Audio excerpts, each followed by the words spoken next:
কেমন আছেন? নতুন আরেকটা ব্লগ নিয়ে আপনাদের মাঝে চলে আসলাম।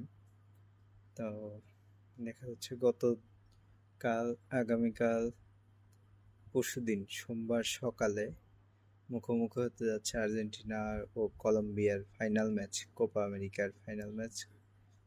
তো সেই ম্যাচে সম্ভবত ডি মারিয়ার লাস্ট ম্যাচ বলে মনে হচ্ছে আর্জেন্টিনার জার্সি গায়ে।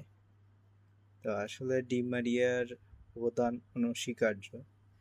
মেসি শুধু না, মেসি এবং ডি মারিয়া থাকলে আর্জেন্টাইন প্লেয়াররা অনেক সাহসিকতার সাথে খেলে আর খুব ভালো খেলে মাঠে।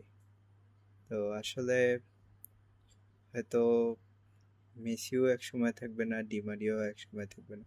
সে সময় কি আর্জেন্টাইন টিম কি খেলতে পারবে না খেলতে পারবে না?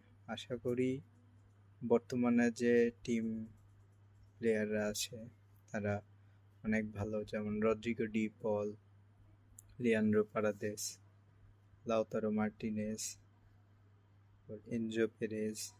এনজো ফার্নান্দেস, মার্কোস আচুনা,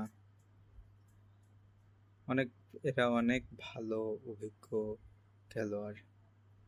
তো এরা খুবই ভালো খেলে মাঠে, বিশেষ করে ডিফেন্ডার হিসেবে মার্কোস একুনিয়া আর নিকোলাস টেগলাফিকো, মলিনা, এরা খুবই ভালো ডিফেন্ড করে।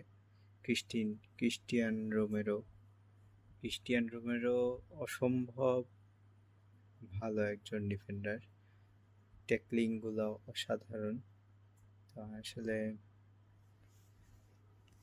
দেখা যাক পরশুদিন কলম্বিয়ার ম্যাচ, তো কি হতে পারে বলে আপনাদের মনে হয় আর্জেন্টাইন ফ্যানরা?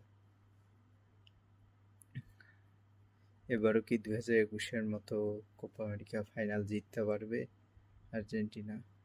এবার কলম্বিয়া অনেক ভালো খেলতেছে, কলম্বিয়া অনেক ভালো পজিশনে আছে। তো দেখা যাক কি হয়,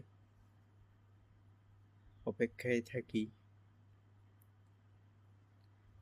কালকে কোপা আমেরিকার উরুগুয়ে ভার্সেস কানাডার তৃতীয় স্থান নির্ধারণী খেলা, আর পরশুদিন সকালে 6টায় আর্জেন্টিনা ও কলম্বিয়ার খেলা।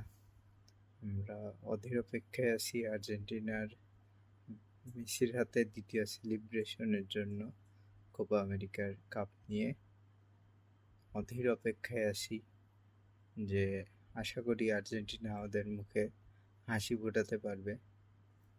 আসলে ছোটবেলা থেকেই আর্জেন্টিনার খেলা দেখতে দেখতে বড় হচ্ছি। তো আর্জেন্টিনা বর্তমানে যে টিম আছে তা আগের তুলনায় অনেক বেটার, অনেকাংশেই বেটার। যদিও মেসির এখন বয়স হয়ে গেছে, মেসি ডি মারিয়া দুজনেরই বয়স হয়ে গেছে, কিন্তু তারা মেসিকে ভগবানের মতো মানে। কারণ মেসি যদি কোনো কারণে না থাকে